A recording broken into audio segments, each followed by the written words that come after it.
ಎಲ್ರಿಗೂ ನಮಸ್ಕಾರ. ನೀವು ನೋಡ್ತಾ ಇದ್ದೀರಾ ಟಿವಿ ವಿಕ್ರಮ. ನಾನು ಮುಮ್ತಾಜ್ ಅಬ್ದುಲ್ ನೆಲಡ್ಕ. ವೀಕ್ಷಕರೇ, ಕೊನೆಗೂ ಸುವೇಂದು ಅಧಿಕಾರಿ ಪಶ್ಚಿಮ ಬಂಗಾಳದ ಮುಖ್ಯಮಂತ್ರಿಯಾಗಿ ಪ್ರಮಾಣ ವಚನವನ್ನ ಸ್ವೀಕಾರ ಮಾಡಿದ್ದಾಗಿದೆ. 15 ವರ್ಷಗಳ ನಂತರ ಪಶ್ಚಿಮ ಬಂಗಾಳದಲ್ಲಿ ಅಧಿಕಾರ ಮಾತ್ರ ಬದಲಾಗಿಲ್ಲ, ಒಂದು ಸಂಪೂರ್ಣ ರಾಜಕೀಯ ವಾತಾವರಣನೇ ಬದಲಾಗ್ತಾ ಇದೆ. ಇಷ್ಟು ವರ್ಷ ದೀದಿ ಕೋಟೆ ಅಂತ ಕರೆಯಲಾಗ್ತಾ ಇದ್ದಂಥ ಬಂಗಾಳದಲ್ಲಿ ಈಗ ಜೈ ಶ್ರೀರಾಮ್ ಘೋಷಣೆಗಳು ಮೊಳಗ್ತಾ ಇವೆ. ಮೋದಿ ಅಮಿತ್ ಶಾ ಅವರ ಗ್ರ್ಯಾಂಡ್ ಎಂಟ್ರಿ ಆಗಿದೆ. ಹಾಗಾದ್ರೆ ಪಶ್ಚಿಮ ಬಂಗಾಳದಲ್ಲಿ ಇಷ್ಟು ದೊಡ್ಡ ರಾಜಕೀಯ ಸುನಾಮಿ ಹೇಗೆ ಸೃಷ್ಟಿ ಆಯಿತು? ಹಿಂದೂ ಮತದಾರರು ಈ ಬಾರಿ ಏನ್ ಸಂದೇಶವನ್ನ ಕೊಟ್ಟಿದ್ದಾರೆ ಒಂದು ಸ್ವಲ್ಪ ನೋಡ್ತಾ ಹೋಗೋಣ. ವೀಕ್ಷಕರಿಗೆ, ಪಶ್ಚಿಮ ಬಂಗಾಳದಲ್ಲಿ ನೀವು ಬದಲಾವಣೆಯ ಗಾಳಿ ಬೀಸ್ತಾ ಇರುವಂಥದ್ದನ್ನು ನೋಡಲೇಬೇಕು. ಕಳೆದ 15 ವರ್ಷಗಳಿಂದ ಪಶ್ಚಿಮ ಬಂಗಾಳ ಸರ್ಕಾರ ಅಂದ್ರೆ ದೀದಿ ಸರ್ಕಾರ ಮುಸ್ಲಿಂ ಓಲೈಕೆ ರಾಜಕಾರಣವನ್ನೇ ಮಾಡ್ತಾ ಬಂದಿರುವಂಥದ್ದು. 2017 ಅದೇ ರೀತಿ 2018ರಲ್ಲಿ ದುರ್ಗಾ ಪೂಜೆ, ಅದೇ ರೀತಿ ಮೊಹರ್ರಂ ಒಂದೇ ದಿನ ಬಂದಾಗ ಮಮತಾ ಬ್ಯಾನರ್ಜಿ ಸರ್ಕಾರ ಏನ್ ಮಾಡ್ತಾ ಇತ್ತು ಗೊತ್ತಾ? ಮುಸಲ್ಮಾನರನ್ನ ಖುಷಿ ಪಡಿಸೋ ಸಲುವಾಗಿ ಯಾವಾಗ್ಲೂ ಮೊಹರ್ರಂಗೆ ಫಸ್ಟ್ ಪ್ರಿಫರೆನ್ಸ್ ಅನ್ನ ಕೊಡ್ತಾ ಇದ್ರು. ಪಶ್ಚಿಮ ಬಂಗಾಳದಲ್ಲಿ ಸುಮಾರು 70% ಹಿಂದೂಗಳಿದ್ದಾರೆ, 27% ಮುಸಲ್ಮಾನರಿದ್ದಾರೆ. 2011ರ ಜನಗಣತಿಯ ಪ್ರಕಾರ ಅಲ್ಲಿ ಸುಮಾರು 6.5 ಕೋಟಿ ಹಿಂದೂಗಳು, 2.5 ಕೋಟಿ ಮುಸಲ್ಮಾನರು ವಾಸ ಮಾಡ್ತಾ ಇದ್ದಾರೆ. ಆದರೂ ಕಳೆದ 15 ವರ್ಷಗಳಿಂದ ಅಲ್ಲಿ ಇರುವಂತಹ ಹಿಂದೂಗಳು ಅಲ್ಪಸಂಖ್ಯಾತರ ಹಾಗೆ ಬದುಕ್ತಾ ಇದ್ರು. ಅಲ್ಲಿರುವಂತಹ ಮುಸಲ್ಮಾನರು ಬಹುಸಂಖ್ಯಾತರ ಹಾಗೆ ಪಶ್ಚಿಮ ಬಂಗಾಳದಲ್ಲಿ ಆಡಳಿತವನ್ನ ನಡೆಸ್ತಾ ಬಂದಿದ್ರು. ವೀಕ್ಷಕರ, ಪಶ್ಚಿಮ ಬಂಗಾಳದಲ್ಲಿ ಒಂದು ಕಾಲದಲ್ಲಿ ಹಿಂದೂಗಳ ಪ್ರಭಾವನೆ ಹೆಚ್ಚಿತ್ತು. ಆದರೆ ದೀದಿ ಆಡಳಿತದಲ್ಲಿ ಒಂಥರ ಹಿಂದೂಗಳು ಉಸಿರುಗಟ್ಟಿದ ವಾತಾವರಣದಲ್ಲಿ ಬದುಕ್ತಾ ಇದ್ರು.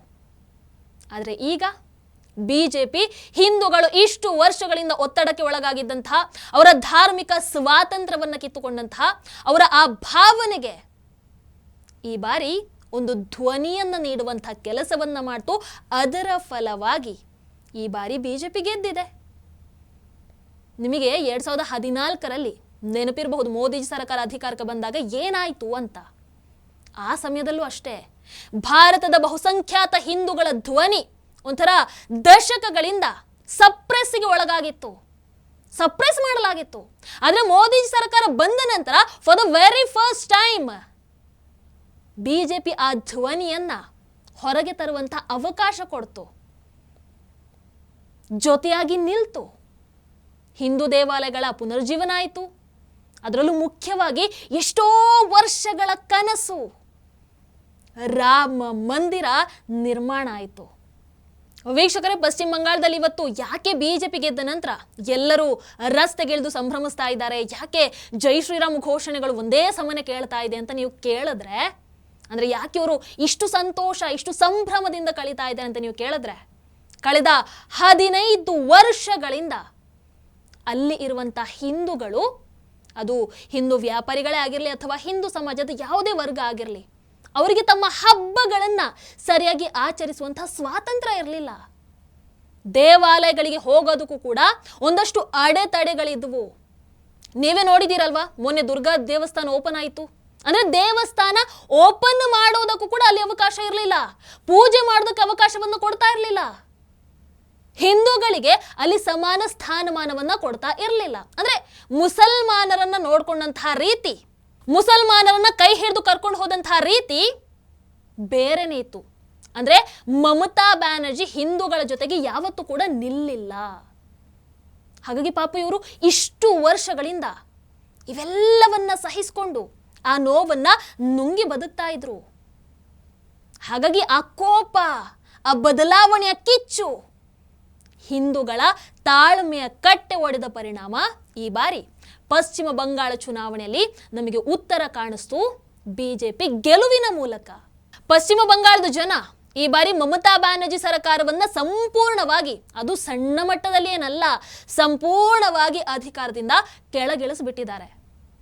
150 ಸೀಟು ನಮಗೆ ಬಂದ್ರೆ ಸಾಕಪ್ಪ, ಅಂದ್ರೆ ಮ್ಯಾಜಿಕ್ ನಂಬರ್ ಹತ್ರ ಬಂದ್ರೆ ಸಾಕು ಅಂತ ಭಾವಿಸಿದಂತಹ ಬಿಜೆಪಿಗೆ ಬಂಗಾಳದ ಜನ ಇಲ್ಲಪ್ಪ, ನೀವೇ ಬೇಕು, ನೀವು ತರುವಂತಹ ಬದಲಾವಣೆನೇ ನಮಗೆ ಬೇಕು, ಈ ಮಮತಾ ಬ್ಯಾನರ್ಜಿ ಆಡಳಿತಕ್ಕೆ ಅಂತ್ಯವನ್ನ ಹಾಡಲೇಬೇಕು ಅಂತ 200ರ ಗಡಿ ದಾಟಿಸುವ ಮಟ್ಟಿಗೆ ಪಶ್ಚಿಮ ಬಂಗಾಳದ ಜನ ಬೆಂಬಲವನ್ನ ಕೊಟ್ಟರು.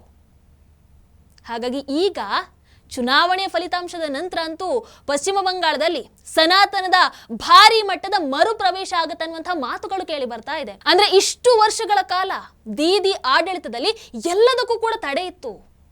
ಬಟ್ ಇನ್ನು ಮುಂದೆ ಆ ಸನಾತನ ವೈಭವ ಮರುಕಳಿಸುತ್ತೆ.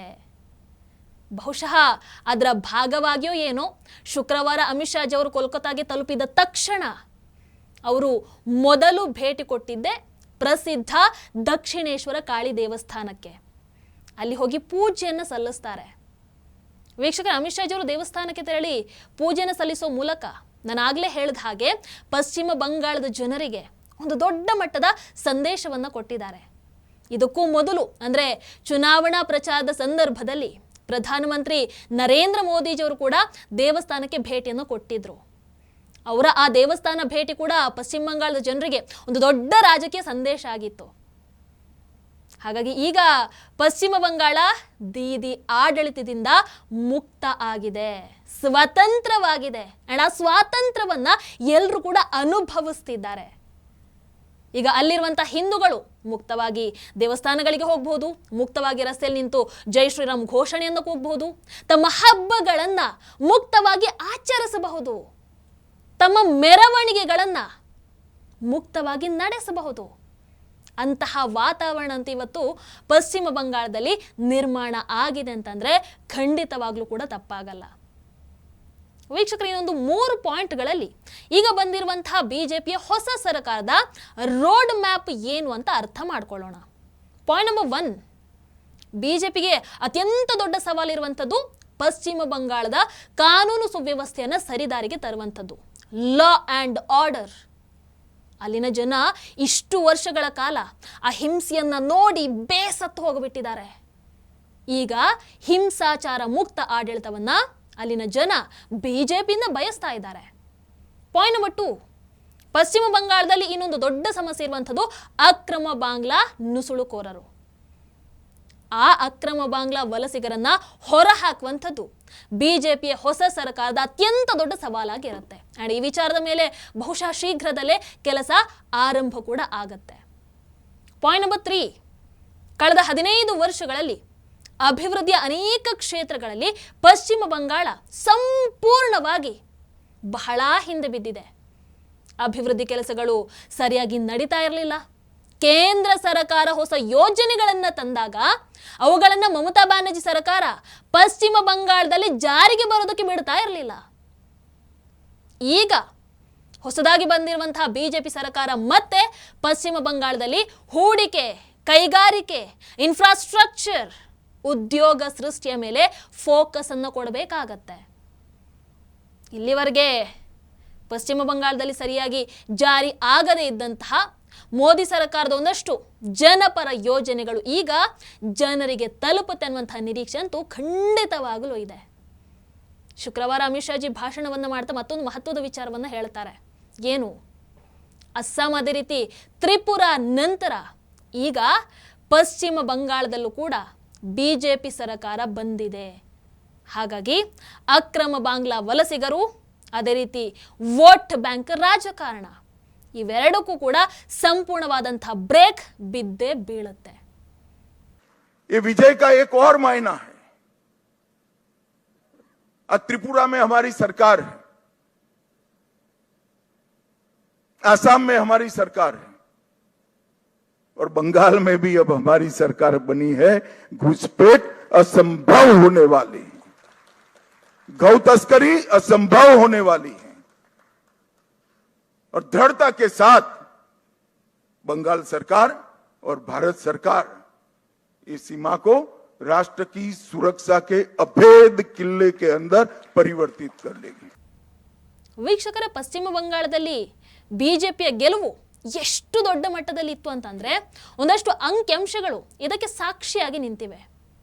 ಹಾಗಾದ್ರೆ ಪಶ್ಚಿಮ ಬಂಗಾಳದ ಜನ ಬಿಜೆಪಿಗೆ ಹೇಗೆ ಇಷ್ಟು ದೊಡ್ಡ ಮಟ್ಟದ ಗೆಲುವನ್ನು ತಂದುಕೊಟ್ರು? ಅಂಕಿಅಂಶ ನೋಡೋಣ. ಮೊದಲ ಅಂಕಿಅಂಶ, ಈ ಬಾರಿ ಬಿಜೆಪಿ ಪ್ರತಿ ಒಂದು ಕ್ಷೇತ್ರದಲ್ಲೂ ಕೂಡ ಸುಮಾರು 11,000 ಮತಗಳ ಅಂತರದಿಂದ ಗೆದ್ದುಕೊಂಡು ಬಂದಿದೆ. ವಿಧಾನಸಭಾ ಚುನಾವಣೆಯಲ್ಲಿ 11,000 ಮತಗಳ ಅಂತರ ಅನ್ನುವಂಥದ್ದು ಅದು ದೊಡ್ಡ ಅಂತರ ಅಂತಾನೆ ಪರಿಗಣಿಸಲಾಗುತ್ತೆ. ಅಂದ್ರೆ ಈ ಬಾರಿ ಟಿಎಂಸಿ ಹಾಗೆ ಬಿಜೆಪಿ ಮಧ್ಯೆ ಇರುವಂತಹ ಆ ಒಂದು ಫೈಟ್ ಅದು ಒಂದೇ ಲೆವೆಲ್ ಅಲ್ಲಿ ಇರಲಿಲ್ಲ. ಬ್ಯಾಲೆನ್ಸಿಂಗ್ ಆಗಿ ಅದನ್ನ ಜನ ತಗೊಂಡು ಹೋಗ್ಲೂ ಇಲ್ಲ. ಬದಲಾಗಿ ಬಿಜೆಪಿ ಟಿಎಂಸಿಗಿಂತ ಸಾಕಷ್ಟು ಮುಂದೆ ಇತ್ತು ಅನ್ನುವಂಥದ್ದನ್ನ ಈ ಅಂಕಿಅಂಶ ತೋರಿಸುತ್ತೆ. ಇನ್ನು ಎರಡನೇದಾಗಿ 9 ಜಿಲ್ಲೆಗಳಲ್ಲಿ ಟಿಎಂಸಿ ತನ್ನ ಖಾತೆಯನ್ನೇ ಓಪನ್ ಮಾಡೋದಕ್ಕಾಗಲಿಲ್ಲ. ಕನಿಷ್ಠ ಅಂತಂದ್ರೂ 9 ಜಿಲ್ಲೆಗಳಲ್ಲಿ ಟಿಎಂಸಿಗೆ ಒಂದೇ ಒಂದು ಸೀಟ್ ಸಮೇತ ಸಿಕ್ಕಲಿಲ್ಲ. ಇನ್ನು ಮೂರನೇದಾಗಿ ಪಶ್ಚಿಮ ಬಂಗಾಳದ 23 ಜಿಲ್ಲೆಗಳ ಪೈಕಿ 20 ಜಿಲ್ಲೆಗಳಲ್ಲಿ ಬಿಜೆಪಿ ನಂಬರ್ 1 ಪಕ್ಷವಾಗಿ ಹೊರಹೊಮ್ಮಿದೆ. ನಾಲ್ಕನೆಯದಾಗಿ ಇತಿಹಾಸದಲ್ಲೇ ಮೊಟ್ಟ ಮೊದಲ ಬಾರಿಗೆ ಪಶ್ಚಿಮ ಬಂಗಾಳದ ಪ್ರತಿ ಒಂದು ಜಿಲ್ಲೆಯಿಂದ ಕೂಡ ಈಗ ಬಿಜೆಪಿಗೆ ಒಬ್ಬ ಶಾಸಕ ಇದ್ದಾನೆ. ಐದನೇದು ಪೂರ್ವ ಮೇದಿನಿಪುರ, ಜಾರ್ಗಾಮ್, ಡಾರ್ಜಿಲಿಂಗ್ ಸೇರಿದ ಹಾಗೆ ಒಟ್ಟು 8 ಜಿಲ್ಲೆಗಳಲ್ಲಿ ಬಿಜೆಪಿ 100% ಸೀಟನ್ನು ಗೆದ್ದಿದೆ. ಅಂದರೆ ಈ ಜಿಲ್ಲೆಗಳಲ್ಲಿದ್ದಂತಹ ಎಲ್ಲ ಸೀಟುಗಳನ್ನು ಕೂಡ ಬಿಜೆಪಿ ಜಸ್ಟ್ ಕ್ಲೀನ್ ಸ್ವೀಪ್ ಮಾಡ್ಕೊಂಡು ಬಂದಿದೆ. ಈ ಚುನಾವಣೆಯಲ್ಲಿ ಪಶ್ಚಿಮ ಬಂಗಾಳದಲ್ಲಿ ನಿಮಗೆ ಗೊತ್ತು ಬಿಜೆಪಿಗೆ 207 ಸೀಟ್ ಸಿಕ್ಕಿದೆ, ಟಿಎಂಸಿಗೆ ಜಸ್ಟ್ 80 ಸೀಟು ಮಾತ್ರ ಸಿಕ್ಕಿರುವಂಥದ್ದು. ಹಾಗಾಗಿ ಈ ಸಂಖ್ಯೆಗಳೇ ಸಾರಿ ಸಾರಿ ಹೇಳ್ತಾ ಇದೆ ಈ ಬಾರಿ ಪಶ್ಚಿಮ ಬಂಗಾಳದ ಜನ ಬಿಜೆಪಿಯನ್ನ ಎಷ್ಟು ಭಾರಿ ದೊಡ್ಡ ಮಟ್ಟದಲ್ಲಿ ಆಯ್ಕೆ ಮಾಡಿ ತಂದಿದ್ದಾರೆ ಅಂತ. ವೀಕ್ಷಕರು, ಇವತ್ತು ಪ್ರಧಾನಮಂತ್ರಿ ನರೇಂದ್ರ ಮೋದಿಜಿಯವರು ಕೂಡ ಪಶ್ಚಿಮ ಬಂಗಾಳದ ಬಿಜೆಪಿ ಸರ್ಕಾರದ ಆ ಒಂದು ಪ್ರಮಾಣ ವಚನ ಸ್ವೀಕಾರ ಸಮಾರಂಭಕ್ಕೆ ಬರುತ್ತಾರೆ, ಭಾಗವಹಿಸ್ತಾರೆ. ಇವತ್ತು ಮೋದಿಜಿಯವರು ಪ್ರಮಾಣ ವಚನ ಕಾರ್ಯಕ್ರಮಕ್ಕೆ ಬಂದಿದ್ದಾರೆ. ಆದರೆ ಇದರ ಭವಿಷ್ಯವಾಣಿಯನ್ನ ಅವರು ಏಪ್ರಿಲ್ 27ಕ್ಕೆ ಆ ಚುನಾವಣಾ ಪ್ರಚಾರದ ಸಂದರ್ಭದಲ್ಲೇ ಹೇಳಿದ್ರು. ನೆನಪಿದೆಯಾ ನಿಮಗೆ? ಏನು ಹೇಳ್ತಾರೆ? ಇವತ್ತು ನನ್ನ ಲಾಸ್ಟ್ ಚುನಾವಣಾ ಪ್ರಚಾರ ಇಲ್ಲಿ, ಇನ್ನು ನಾನು ನೆಕ್ಸ್ಟ್ ಬರುವಂಥದ್ದು ಮೇ 4ರ ನಂತರ ಬಿಜೆಪಿ ಮುಖ್ಯಮಂತ್ರಿಯ ಪ್ರಮಾಣ ವಚನ ಸ್ವೀಕಾರ ಕಾರ್ಯಕ್ರಮಕ್ಕೆ ಅಂತ. साथियों, इस चुनाव में वैसे ये मेरी आखिरी सभा है और बंगाल में जहां जहां गया हूं, बंगाल के लोगों का जो मैंने मिजाज देखा है, मैं इस विश्वास के साथ वापस जा रहा हूं कि 4 मई के नतीजों के बाद बीजेपी के शपथ ग्रहण समारोह में मुझे आना ही है और इसलिए मेरा उत्साह और बढ़ जाता है. ಅವತ್ತು ಬಹಳಷ್ಟು ಮಂದಿ ಅದಕ್ಕೆ ತಮಾಷೆ ಮಾಡಿದ್ರು, ಗೇಲಿ ಮಾಡಿದ್ರು. ಬಿಜೆಪಿ ಪಶ್ಚಿಮ ಬಂಗಾಳದಲ್ಲಿ ಗೆಲ್ಲೋದ? ಅಯ್ಯೋ, ಸಾಧ್ಯನೇ ಇಲ್ಲಪ್ಪ. ಚುನಾವಣಾ ಪ್ರಚಾರದಲ್ಲಿ ನಾಯಕರು ಹೀಗೆ ದೊಡ್ಡ ದೊಡ್ಡ ಮಾತೆಲ್ಲ ಆಡ್ತಾರೆ, ದಟ್ ಈಸ್ ಕಾಮನ್. ಅದೇ ರೀತಿ ಇವತ್ತು ಮೋದಿಜಿ ಕೂಡ ಹೇಳಿದ್ದಾರೆ ಅನ್ನುವಂಥ ಮಾತುಗಳು ಕೇಳಿ ಬಂದವು. ಆದರೆ ಇವತ್ತು ಅಕ್ಷರಶಃ ಅದು ನಿಜ ಆಗಿದೆ. ಮೋದಿಜಿ ಬಂದಿದ್ದಾರೆ, ಬಿಜೆಪಿ ಪ್ರಮಾಣ ವಚನ ಸ್ವೀಕಾರ ಕಾರ್ಯಕ್ರಮ ಅದ್ಧೂರಿಯಾಗಿ ನೆರವೇರಿದೆ. ವೀಕ್ಷಕರಂತೂ ಒಂದು ಕಾಲದಲ್ಲಿ ಬಿಜೆಪಿ ಖಾತೆ ತೆರೆಯುವಂಥದ್ದೇ ಕಷ್ಟ ಅಂತ ಹೇಳಲಾಗ್ತಾ ಇದ್ದಂತಹ ಪಶ್ಚಿಮ ಬಂಗಾಳದಂತಹ ರಾಜ್ಯದಲ್ಲಿ ಇವತ್ತು ಬಿಜೆಪಿ 200+ ಸೀಟ್ ಜೊತೆಗೆ ತನ್ನ ಸರ್ಕಾರವನ್ನ ರಚನೆ ಮಾಡಿ ಇತಿಹಾಸವನ್ನ ಬರೆದಿದೆ. ಇದನ್ನು ಕೆಲವರು ಸರ್ಕಾರದ ಬದಲಾವಣೆ ಅಂತ ಹೇಳ್ತಾ ಇದ್ರೆ, ಇನ್ನು ಕೆಲವರು ಪಶ್ಚಿಮ ಬಂಗಾಳದಲ್ಲಿ ಸನಾತನದ ಮರುಪ್ರವೇಶ ಅಂತ ಹೇಳ್ತಾ ಇದ್ದಾರೆ. ಆದರೆ ಒಂದು ವಿಚಾರ ಮಾತ್ರ ಸ್ಪಷ್ಟ, ಬಂಗಾಳದ ಜನ ಈ ಬಾರಿ ದೊಡ್ಡ ನಿರ್ಧಾರವನ್ನು ತಗೊಂಡ್ರು. ಇನ್ನು ಮುಂದಿನ 5 ವರ್ಷಗಳಲ್ಲಿ, ಅದು 5 ವರ್ಷನೋ ಅದಾದ್ಮೇಲೆ ಅಫ್ಕೋರ್ಸ್ ಮತ್ತೆ ಕಂಟಿನ್ಯೂ ಆಗುತ್ತೆ ಬಿಡಿ, ಪಶ್ಚಿಮ ಬಂಗಾಳ ಹಾಗಾದ್ರೆ ನಿಜವಾಗ್ಲೂ ಬದಲಾಗತ್ತಾ? ಅಭಿವೃದ್ಧಿ, ಕಾನೂನು ಸುವ್ಯವಸ್ಥೆ, ಅಕ್ರಮ ನುಸುಳುಕೋರರ ವಿಚಾರದಲ್ಲಿ ಬಿಜೆಪಿ ತನ್ನ ಭರವಸೆಯನ್ನ ಈಡೇರಿಸುತ್ತಾ? ಸಮಯ ಉತ್ತರ ಕೊಡುತ್ತೆ. ಬಟ್ ಸಮಯ ಉತ್ತರ ಕೊಡುತ್ತೆ ಅಂತ ಹೇಳೋದಕ್ಕಿಂತ ನಂಬಿಕೆ ಇದೆ, ಬಿಜೆಪಿ ಇವೆಲ್ಲವನ್ನು ಕೂಡ ಮಾಡಿ ತೋರಿಸುತ್ತೆ. ಅದಕ್ಕೋಸ್ಕರ ಈ ಬಾರಿ ಅಧಿಕಾರಕ್ಕೆ ಬಂದಿರುವಂಥದ್ದು ಕಾದು ನೋಡಿ ಅಷ್ಟೇ. ಟಿವಿ ವಿಕ್ರಮ, ದೇಶ ನಿಮ್ಮ ಕೈಯಲ್ಲಿ. ಈ ಕಾರ್ಯಕ್ರಮ ನಿಮಗೆ ಇಷ್ಟ ಆಗಿದ್ದಲ್ಲಿ ಲೈಕ್, ಶೇರ್ ಹಾಗೂ ಕಮೆಂಟ್ ಮಾಡಿ. ಟಿವಿ ವಿಕ್ರಮದ ಕಾರ್ಯಕ್ರಮಗಳನ್ನು ನಿರಂತರವಾಗಿ ವೀಕ್ಷಿಸಲು ಸಬ್ಸ್ಕ್ರೈಬ್ ಮಾಡಿ, ಬೆಲ್ ಐಕನ್ ಒತ್ತಿ.